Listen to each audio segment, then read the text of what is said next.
First, I want to say thank you to the Department of Modern Languages, Communication, and Philosophy. I want to send a special thank you to Dr. Nkrumah for personally inviting me and also for being my advisor for 4 years here at Tuskegee University. I spent many hours in her office taking up much of her time.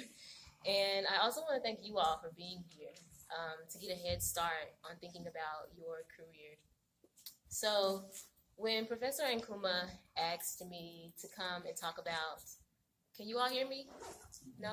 Y'all can hear me? All right. This is so formal and serious. Okay. When Professor Nkrumah asked me to come and talk about my career path, I was immediately overwhelmed by the possibilities. Two pictures came to mind. One is me on the left after I had completed 4 years of study here at Tuskegee. And the picture on the right, the one of complete elation, is of me after I had gone through 7 years of graduate work at the University of Virginia. And so I thought to myself, how do I make sense of this period in between these two pictures? I can talk about my success, I can talk about my failures, I can talk about the steps that I took, I can talk about my anxiety. There's just so many things that separates these two women. But there are also some essential characteristics and questions that link them.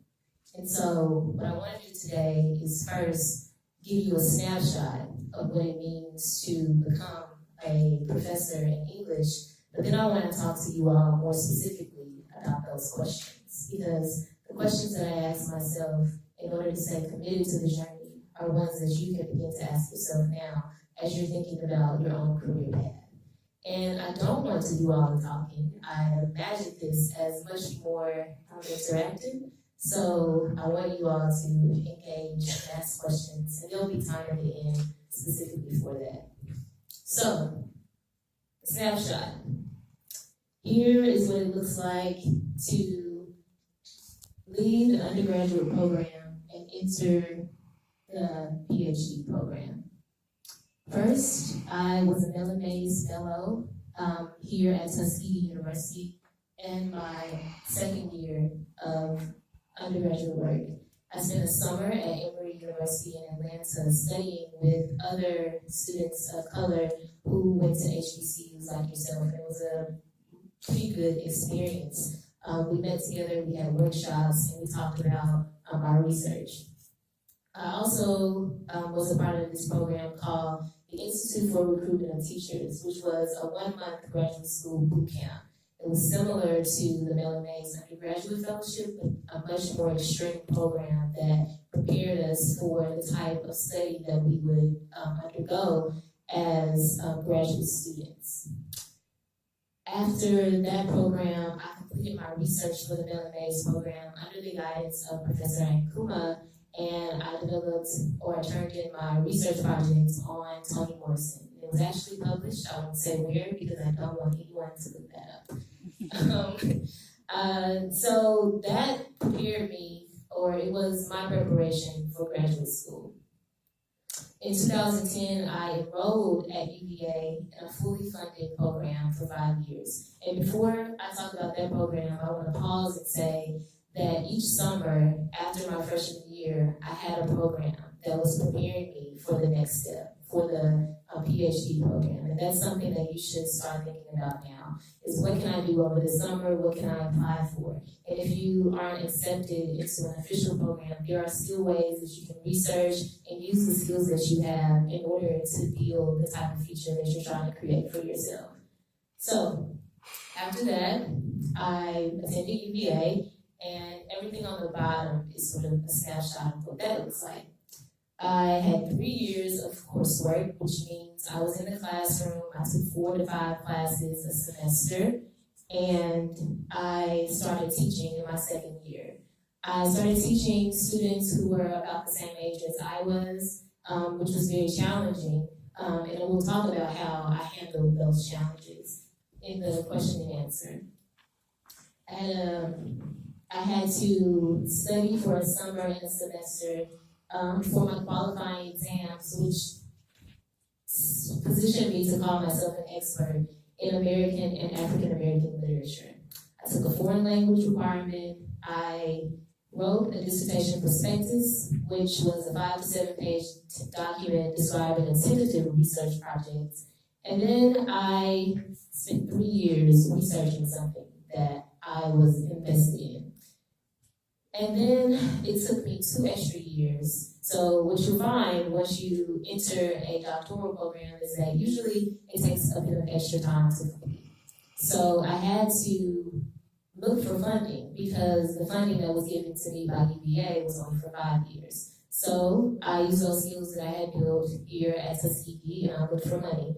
And I found 2 fellowships that would support me for the 2 years that I needed to finish my dissertation. And then finally we get to the end, which is the dissertation defense, which I have capitalized because I'm still experiencing the joy and jubilation of being done with my program and process. And so what I think I want to talk to you all about is why I stay committed, why I continue the journey. And I think it's connected, or I know it's connected to something called shape. How do you realize your shape? So I continuously had to ask myself, who am I? Because throughout graduate school, I was extremely challenged to degrees that I hadn't been challenged before, academically, spiritually, emotionally. And so this question of who am I continuously came up in my life, but it's actually a question that takes you a lifetime to answer. And so I had to figure out how to break this question down in order to stay committed to this journey. And so I think about who am I through realizing your shape. When you all think of shape, and this is your turn to dialogue with me, when you think of the word shape, what comes to mind?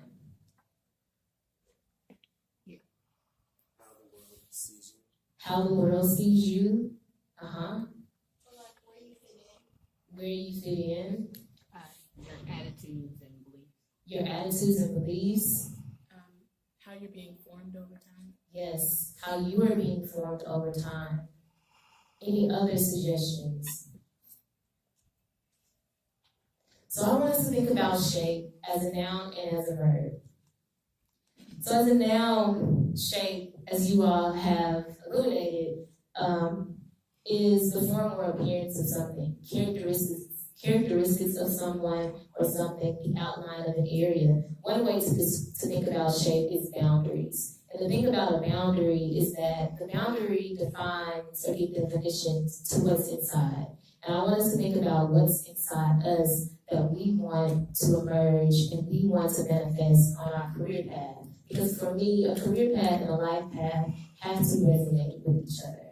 And one way to make sure that you're committed to a career path that is reflective of who you are is to begin asking questions about your shape. Who am I? Who do I want to be in this world?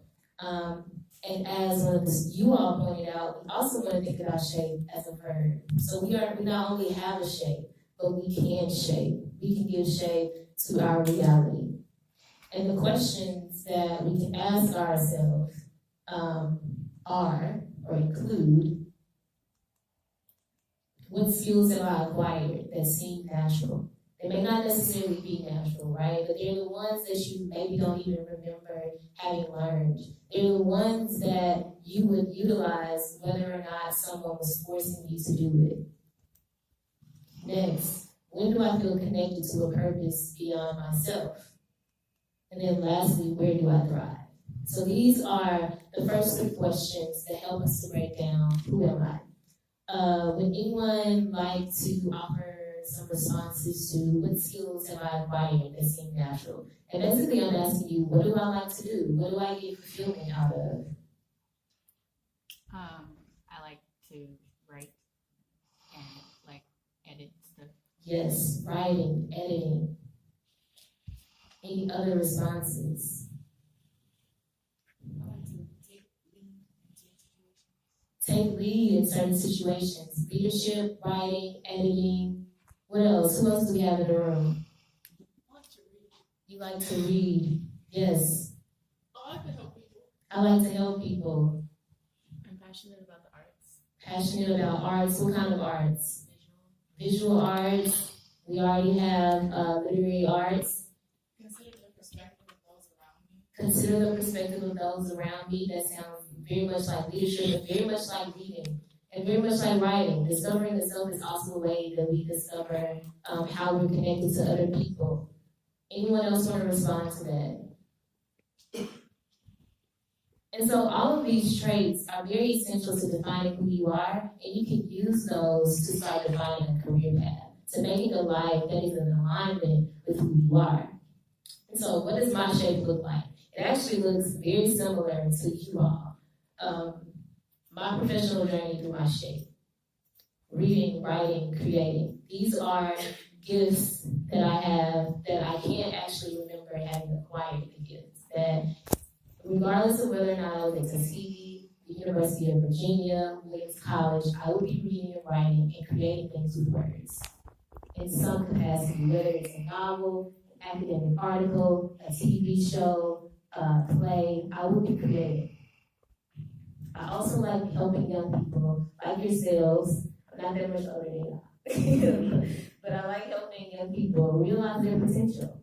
And then lastly, when I think about where do I thrive, it's in quiet spaces, small towns and cities with quick access to more vibrant areas. So professors have lots of different shapes. We are as dynamic and various as the rainbow, but these are some of the characteristics that help you to really achieve as a professor. And that's what I'm thinking about specifically, but we can also talk about other career paths that are suited to some of the traits that you all are interested in. So not only should you start thinking about what are the skills that I have internally that I would like to develop, but you also have to realize the ones that you already have developed here at Tuskegee. So if you are an English major, if you are a communications major, if you are a philosophy major, you have some critical skills that you should illuminate, that you should start being intentional about developing while you are here, and then use them, emphasize them on the job market. And these include critical thinking. This is a valuable skill. Lots of employers are not just looking for folks who have technical skills, but who can be creative about answering problems. And people who study literature are endowed with this skill. It's actually something that you have to develop. Close reading, another skill that is essential to being an English or communications major or a philosophy major. Clear communicator, creative planner, and cautious writer. And something that I want to also say is that this is what will be expected of you if you market yourself as someone who graduated with a degree in English. This is what your employer will expect that you are able to deliver. All right, so there are a number of career paths. I took a more traditional path. I spent 7 years after completing my undergraduate degree here at Tuskegee University. I spent 7 more years studying, researching, and that's sort of traditional. But you are in an age where the possibilities are endless for people who study English and very dynamic. And so these are just a few of the possibilities that came to mind, and that I also found by studying or looking at what people have done once they graduate from here. And you'll hear from some of them soon. So, blogger, journalist, social media influencer, make lots of money doing that this day and age. Marketing strategist, public relations manager, digital content strategist, TV show creator, lawyer, museum curator, teacher, professor, copy editor, and many, many more. I'm sure that you all have some examples of what you can do in English that I don't even have represented here. Would anyone like to offer some additions to this list?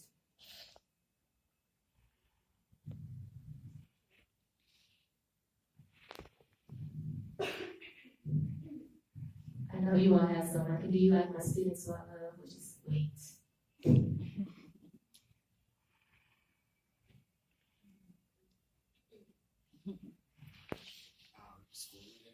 School Who leader? What kind of leader?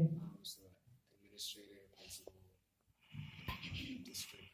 Yes, administrator, principal, district representative, Work in government? government, especially doing research. So someone like me who enjoys the quiet space, is very much an introvert, can be a researcher in many more fields beyond the academy. And I have a friend who also got her PhD in English who is a researcher for the FBI. What other possibilities are open to you? A poet or a playwright? Yes, a poet or a playwright. Wonderful. Producer, absolutely.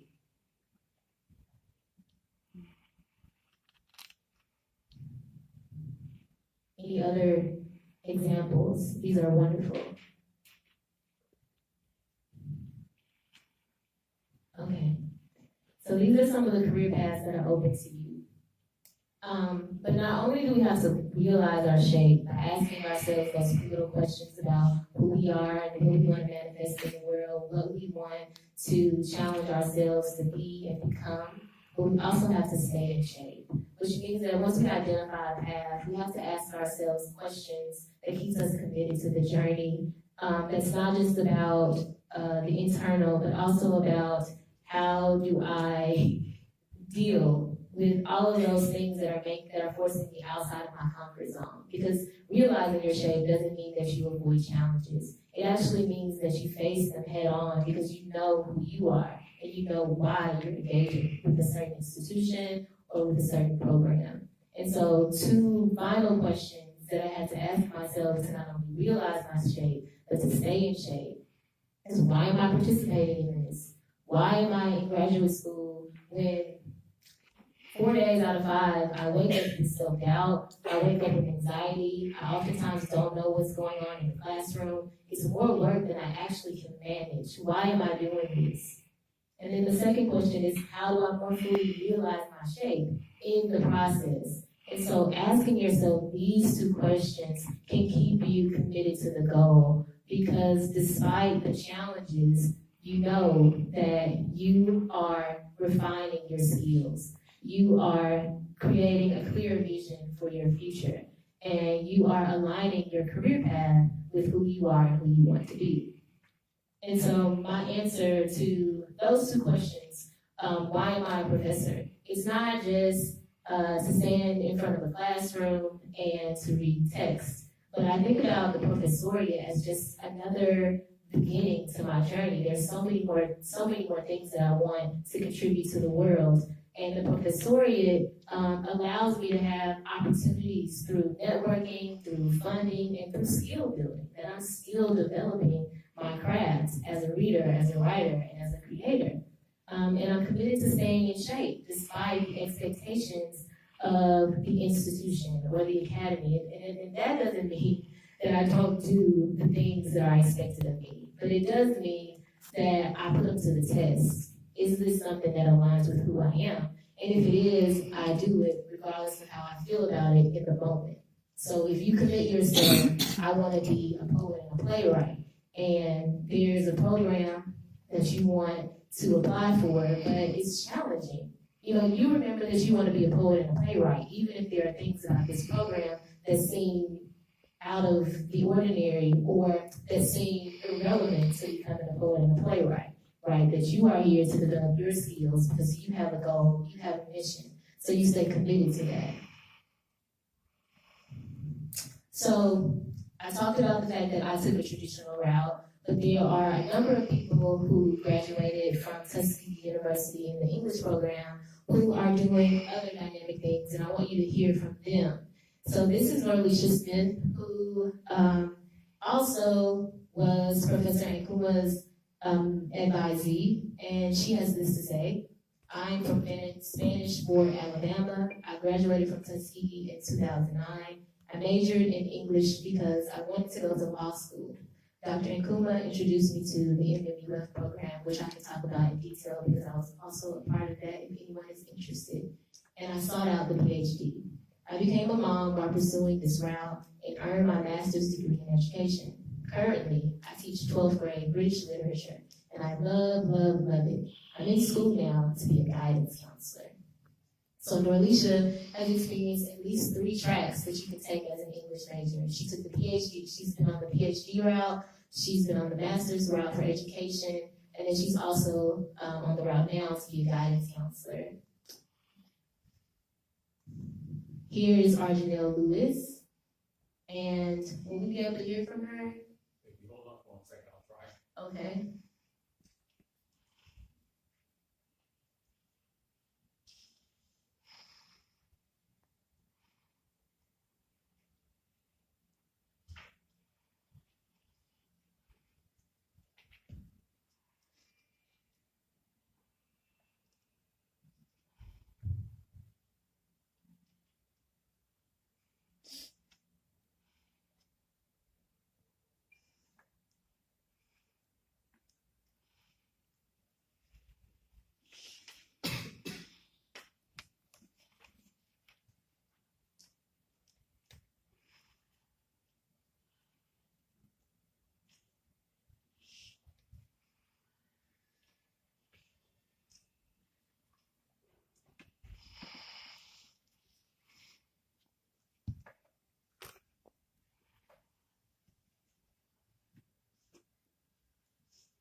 Good afternoon. My name is Arjanelle Lewis, and I'm from Houston, Texas.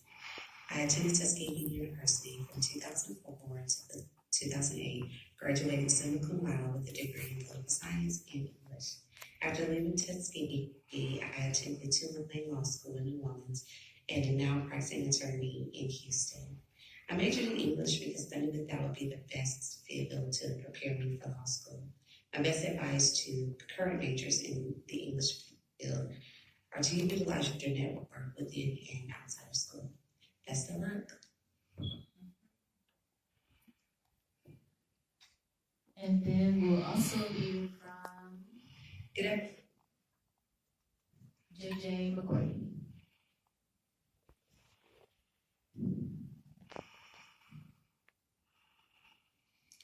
Hello, potential and current Tuskegee University English majors. My name is JJ McCourty. I'm from Mississippi originally, but I started at Tuskegee University in 2004 and graduated in 2008. I currently live in New York City. I work as a journalist. I mostly cover business and technology and diversity issues. So I cover companies like Apple and Amazon and Facebook and write about cultural issues and the marketing industry and things like that. I cover Shea Moisture and Amazon and Oprah. So journalism has been great. My advice to you as an English major at Tuskegee is to find internships. Don't let your summers go to waste. Get valuable training, training that might not be available to you on campus.